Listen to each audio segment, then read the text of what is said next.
এখানকার যিনি নির্বাহী পরিচালক রয়েছেন, এক্সিকিউটিভ ডিরেক্টর, তার সাথে আপনি কথা বলেছিলেন ব্যবজার, তিনি আসলে কি বলেছেন, আগুনের সূত্রপাত এবং কোনো ধরনের হতাহতের ঘটনা আছে কিনা?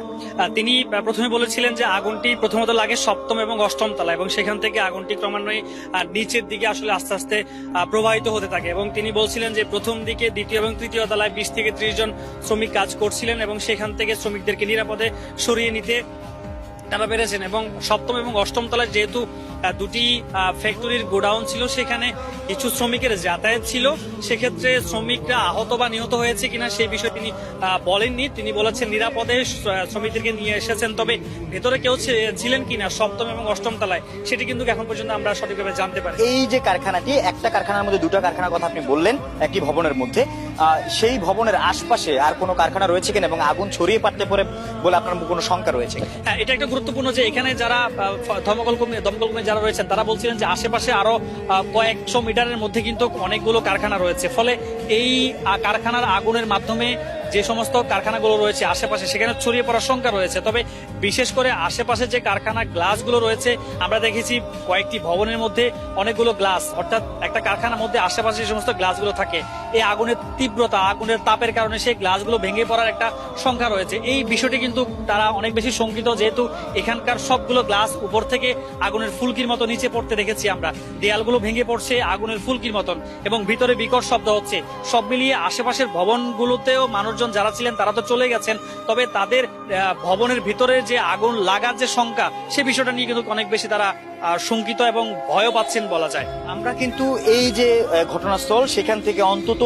300 গজ বা 50 মিটারেরও বেশি দূরে রয়েছি, সেই জায়গাটিতেই আমরা তাপ অনুভব করতে পারছি। অর্থাৎ ফায়ার সার্ভিস কর্মীরা যারা ভবনটির পাশে থেকে চেষ্টা চালিয়ে যাচ্ছেন, ফায়ার ফাইটাররা, তাদের কতটা কষ্ট হচ্ছে সেটা আমরা অনুভব করতে পারছি। তবে এই যে আগুনের ঘটনাটা, সেই আগুনের নিয়ন্ত্রণ করতে না পারাটা, সেটা আসলে আমাদের বড় ধরনের যখন কোনো অগ্নিকাণ্ড ঘটে বা ঘটবে, সেই সময়টিতে আসলে আমাদের ফায়ার সার্ভিসের সক্ষমতা নিয়ে একটি প্রশ্ন থেকে যাচ্ছে কিনা? হ্যাঁ, আমরা ফায়ার সার্ভিস সেই বিষয়টা আসলে ফায়ার সার্ভিস বলছিলেন, তারা প্রথমত 4টি ইউনিট, পরে 5টি, এরপরে 9, তারপর 12, এরপরে তারা ক্রমান্বয়ে কিন্তু তাদের ইউনিট সংখ্যা বাড়াচ্ছেন, কিন্তু আলটিমেটলি এখন পর্যন্ত 16-17টি ইউনিট কাজ করছে, বিমান বাহিনী, নৌবাহিনীও কাজ করছে, কিন্তু চতুর্পাশ থেকে তারা পানি ছিটাচ্ছেন, ফলাফল তারা নিজেরাও অনেক বেশি বেগ পাচ্ছেন, যেহেতু পানির সংকট 1-2 হচ্ছে, যেহেতু আগুনের তীব্রতা সময়ের সাথে অনেক বেশি পরিমাণে বাড়ছে, দাও দাও করে জ্বলছে। এখানে আগুন এত বেশি যে পানি ছেটানোর পরও মনে হচ্ছে আগুনের লেলিহান শিখা আরো বেশি পরিমাণে জ্বলছে, ফলে পানি নিভিয়ে সেটি কতটুকু সময়ের মধ্যে নেভানো যায়, যেটি বলছিলেন নিচ থেকে আগুন না নিভলে সেখানে আগুনটা কিভাবে নেভানো সম্ভব সেই বিষয় নিয়ে প্রশ্ন তোলা হচ্ছে। সে কারণেই এখানকার যারা স্থানীয় রয়েছেন বা আশেপাশে যে সমস্ত কর্মকর্তা রয়েছেন তারা বলছিলেন যে হেলিকপ্টারের মাধ্যমে উপর থেকে পানি ছিটানে সেক্ষেত্রে আগুন হয়তো কিছুটা কমতে পারে। এই ব্যাপারটা নিয়ে অনেকে আসলে শঙ্কা প্রকাশ করছেন। বিশেষ করে এখানকার মানুষ কিন্তু এত ভয়াবহ আগুন এর গত কয়েক বছরে কিন্তু তারা দেখেননি, ফলে এই আগুনটা নিয়ে মানুষও ভয় পাচ্ছেন। বিশেষ করে যারা ফ্যাক্টরির এখানকার মালিক বা যারা কর্মকর্তা, তাদের সাথেও কথা বলেছি, তারাও এটা নিয়ে অনেক বেশি শঙ্কিত। বলছিলেন যে হুট করে এমন আগুন এত ভয়াবহ রূপ নিবে সেটি তারা নিজেরাও ভাবেনি। এবং একটি গুরুত্বপূর্ণ বিষয়, সেখানকার যে সরঞ্জামগুলো রয়েছে, অগ্নি নির্বাপন সরঞ্জাম, সেই সরঞ্জাম দিয়ে আগুনটি শুরু থেকে নেভানো যেত কিনা, বা প্রথমে কিন্তু ছোট আগুন ছিল, সেখান থেকে এত বড় আগুন হয়েছে যেখানে পুরো ভবন, 8 তলা একটি ভবন, এখন একেবারে চতুর্পাশে জ্বলছে তো জ্বলছে, কোনোভাবেই নেভানো সম্ভব হচ্ছে না। সবকিছু মিলিয়ে এখন আগুনটা কিভাবে নেভানো যায় সেটি এখন বড় চ্যালেঞ্জ হয়ে দাঁড়িয়েছে ফায়ার সার্ভিস কর্মীদের জন্য। আমরা একটা বিষয় জানি, এই ধরনের কারখানাগুলো যখন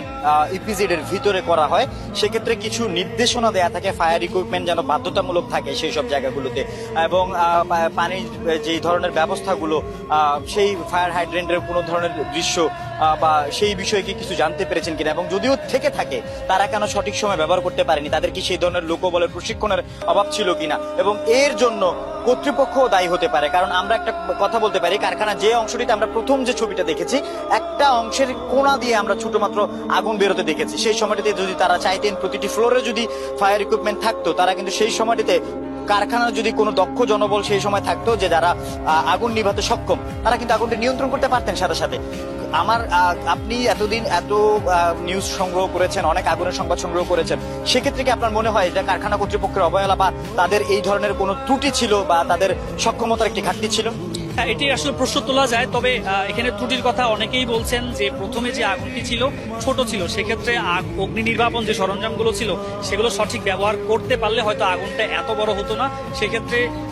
লোকবল যে একটি সংকট কথা বলছেন, লোকবল নাও থাকতে পারে, এবং যারা এখানকার কর্মকর্তা তিনি কিন্তু বলেছিলেন যে সেখানে কোনো ধরনের কেউ শ্রমিক ছিলেন না। সেক্ষেত্রে দ্বিতীয় এবং তৃতীয় তলায় শ্রমিকরা কাজ করছিলেন, সপ্তম এবং অষ্টম তলায় এক কোনায় আগুনটি লাগার পর সঙ্গে সঙ্গে গিয়ে যদি সেখানে ব্যবস্থা গ্রহণ করা হতো যে সমস্ত সরঞ্জামগুলো সেগুলো দিয়ে, তাহলে হয়তো সেটি অন্যরকম ফলাফল আমরা দেখতে পেতাম। কিন্তু এই যে লোকবল সংকট সেটি একটি কারণ হতে পারে, এবং এখানকার ভেতরে যেই সরঞ্জামগুলো থাকা দরকার অগ্নি নির্বাপন সেগুলো ছিল কিনা বা সেগুলো সঠিক ব্যবহার করতে পেরেছেন কিনা সেই বিষয়গুলো নিয়ে কিন্তু যথেষ্ট প্রশ্ন রয়েছে। একটা কমপ্লেন্স ইস্যু থেকেই যায়। আমরা এখানকার অনেকের সাথেই কথা বলেছি এবং আগুনের যে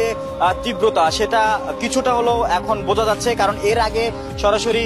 লাইভে সংযুক্ত হয়ে আমাদের যে দর্শকরা আমাদের সাথে এখন পর্যন্ত রয়েছেন, আপনাদেরকে আমরা দেখাচ্ছিলাম সপ্তম ও অষ্টম তলার খবর, এরপরে ষষ্ঠ তলার খবরটি দেখিয়েছি যে সেখানেও আগুন লেগেছে। এখন